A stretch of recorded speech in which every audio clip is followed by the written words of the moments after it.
Hello everyone, okay Shivam पे एक बार फिर से आप सभी का स्वागत है। चैप्टर वाइज बाल विकास सीरीज की यह लगभग आपकी 27 या 28वां पार्ट चल रहा है और इसमें हम लोग आज कौन सा टॉपिक करेंगे, असेसमेंट। यानी असेसमेंट का टॉपिक यहाँ पे हम लोग करेंगे और 10 क्वेश्चन इसमें कंप्लीट करेंगे। तो अगर आप लोग नए हो तो चैनल को सब्सक्राइब कर लेना, साथ ही वीडियो को लाइक शेयर जरूर करना, ठीक है। चलो स्टार्ट करते हैं बिना देर के असेसमेंट के 10 प्रमुख क्वेश्चन को। अब यहाँ पे पहला क्वेश्चन के रूप में हम लोगों के पास क्या है, पहले क्वेश्चन के रूप में यहाँ पे हम लोगों का क्या है। तो पहला क्वेश्चन हो जाएगा, निम्न में से कौन आकलन मानदंड नहीं है। इसमें से बताना है कौन आकलन का मानदंड नहीं होगा। Which one is not an assessment paradigm. अध्ययन का मूल्यांकन करना, अध्ययन के लिए मूल्यांकन, अध्ययन के बारे में मूल्यांकन या मूल्यांकन के रूप में अध्ययन। पहले का आंसर यहाँ पे क्या हो जाएगा,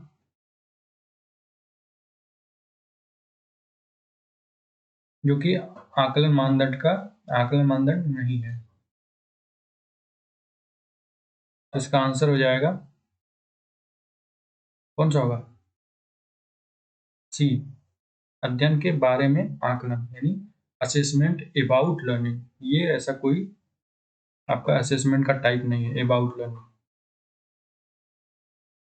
जबकि अध्ययन का मूल्यांकन यानी असेसमेंट ऑफ लर्निंग भी है, ठीक है।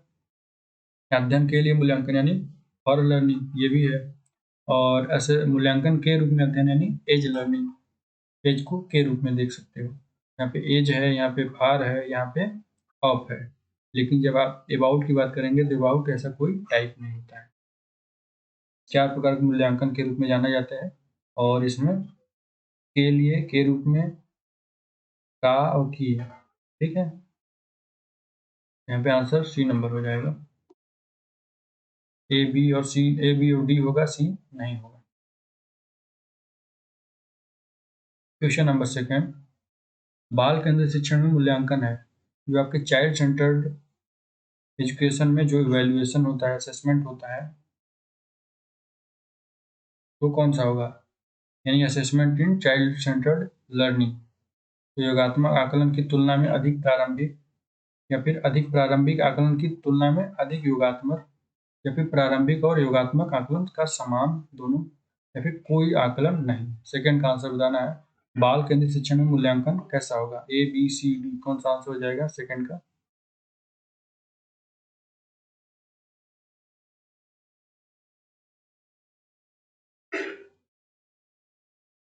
तो इसका आंसर क्या होना है, जो बाल केंद्रित शिक्षण में मूल्यांकन होगा यानी चाइल्ड सेंटर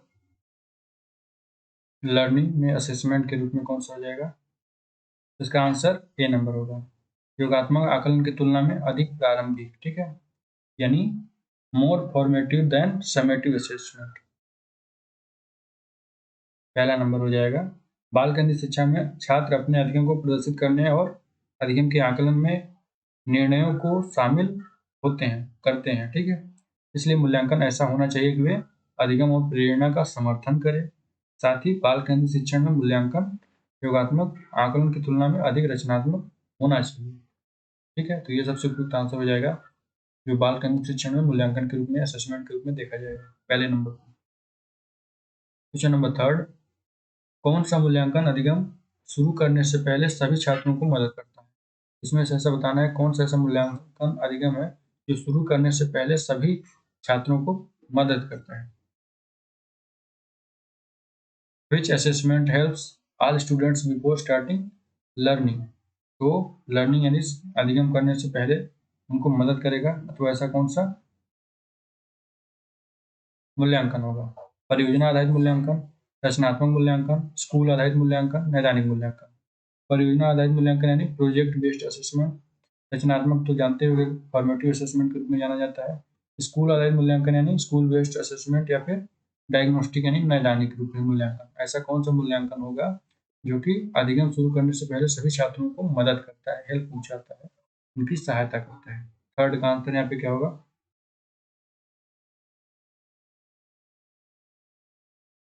सोच लिया आंसर। तो इसका आंसर डी नंबर, यानी नैदानिक मूल्यांकन। नैदानिक मूल्यांकन जो होता है पूर्व मूल्यांकन के रूप में भी जाना जाता है, पहले से ही मूल्यांकन के रूप में जाना जाता है।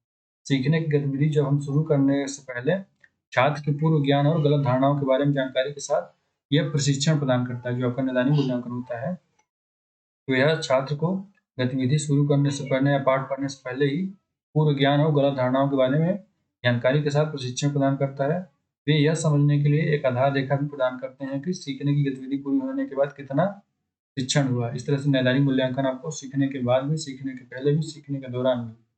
यहाँ पे सबसे उपयुक्त आंसर क्या हो जाएगा, जो सभी छात्रों को मदद करेगा, तो नैदानिक मूल्यांकन, डायग्नोस्टिक असेसमेंट। क्वेश्चन नंबर 4 की ओर चलते हैं। अधिगम के लिए मूल्यांकन शब्द का क्या अर्थ है? अधिगम के लिए मूल्यांकन यानी असेसमेंट फॉर लर्निंग। अधिगम के लिए मूल्यांकन शब्द का क्या अर्थ होगा? रचनात्मक मूल्यांकन, योगात्मक मूल्यांकन, शिक्षार्थियों के लिए प्रतिक्रिया, उपरोक्त में से कोई नहीं। असेसमेंट फॉर लर्निंग के लिए इसमें से क्या मतलब होना चाहिए, मीनिंग होना चाहिए, अर्थ होना चाहिए? तो आपका आंसर बताओ, इसका क्या हो जाएगा? फॉर्मेटिव असेसमेंट के रूप में हो जाएगा, समेटिव असेसमेंट यानी योगात्मक मूल्यांकन, या फिर आपका फीडबैक टू लर्नर्स यानी शिक्षार्थियों की प्रतिक्रिया। 4 का आंसर यहाँ पे क्या होना चाहिए?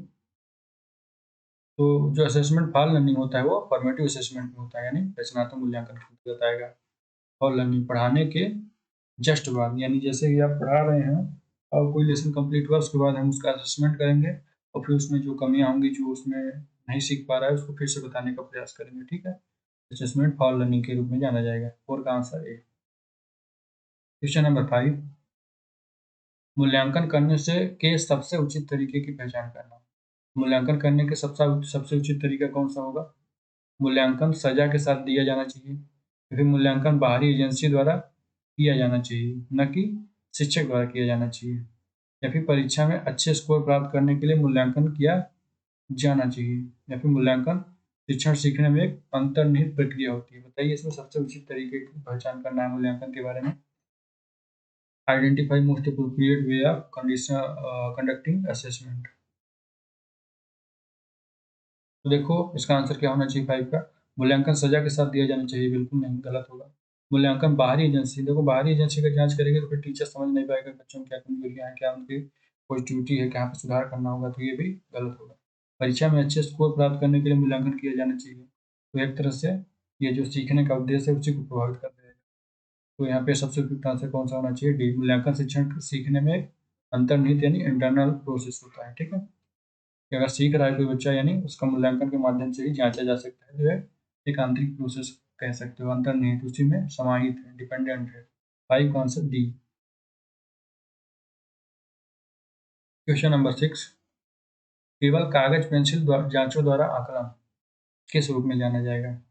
केवल कागज पेंसिल जांच के द्वारा आकलन करना हो, उसे सकल आकलन को बढ़ावा देता है, या फिर आकलन को सीमित कर देता है, या फिर समग्र मूल्यांकन को सुविधा प्रदान करता है, या फिर निरंतर मूल्यांकन को सुविधा प्रदान करता है।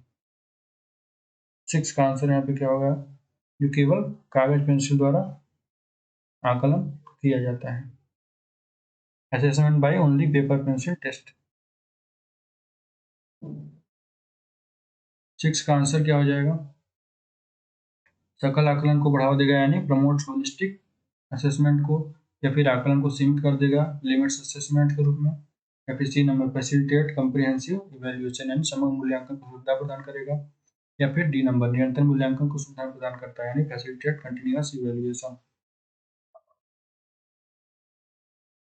6 का आंसर बी नंबर आकलन को सीमित कर देता है। जो केवल कागज पेंसिल के द्वारा अगर कर रहे हैं आकलन को, तो एक आकलन का कोई एक एस्पेक्ट को दिखा रहा है, केवल एक पार्ट को, क्योंकि आकलन सतत एवं व्यापक मूल्यांकन के रूप में होना चाहिए। सीसी लागू है, आपको पता होगा ना, CC continuous and comprehensive evaluation, यानी बच्चे के सारे व्यक्तित्व को चेक करना चाहिए।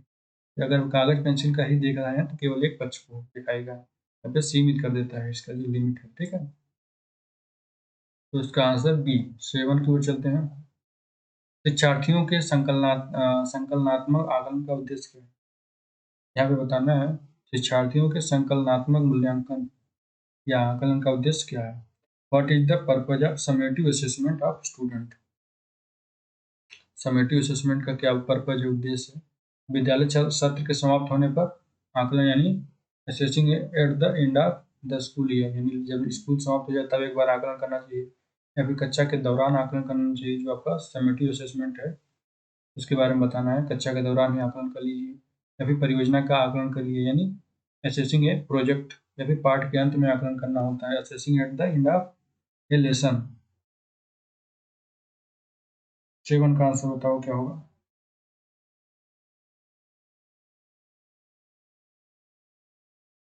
सोच लिया आंसर, तो इसका आंसर हो जाएगा ए नंबर। विद्यालय सत्र के समाप्त होने पर आकलन करने को क्या बोला जाता है, समेटिव असेसमेंट। यह कितने % होता है टोटल जो मूल्यांकन होता है, दो पार्टों में होता है, पता है ना, समेटिव और फॉर्मेटिव।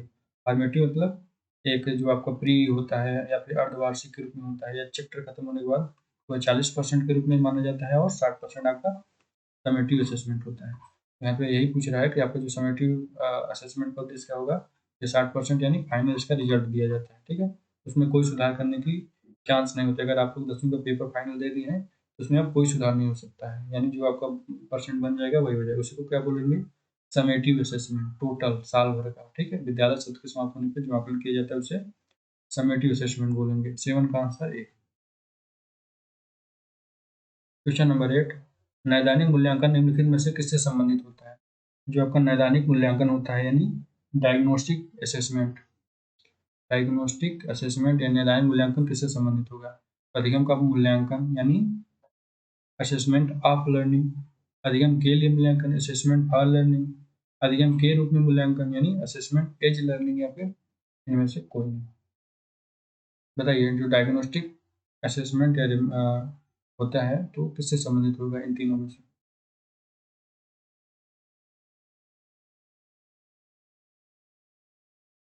तो देखो इसका आंसर क्या होना चाहिए, बी नंबर, फॉर लर्निंग के लिए, ठीक है, असेसमेंट फॉर लर्निंग।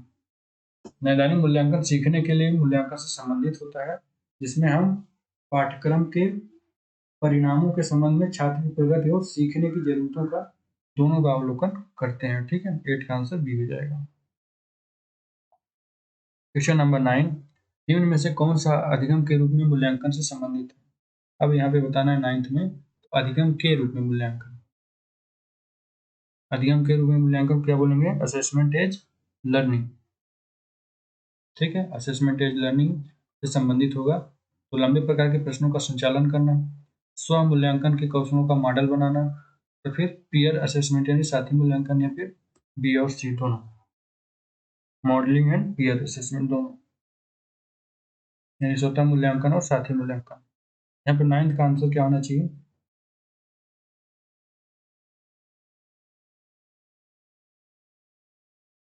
तो असेसमेंट एज लर्निंग को किस में बोला जाता है, इसमें स्व मूल्यांकन यानी सेल्फ इवेल्युएशन के रूप में भी, और साथ में पीयर असेसमेंट दोनों को सम्मिलित किया जाता है, यानी इसका आंसर डी नंबर हो जाएगा, बी एंड सी। 9th का आंसर डी, एज लर्निंग की बात की जा रही है, assessment as learning. Question number 10, शैक्षिक एवं सह शैक्षिक ज्ञान क्षेत्र किसके द्वारा पहुंचने योग्य होने चाहिए। शैक्षिक एवं सह शैक्षिक ज्ञान क्षेत्र किसके द्वारा पहुंचने योग्य होने चाहिए, 10th का आंसर बताना है।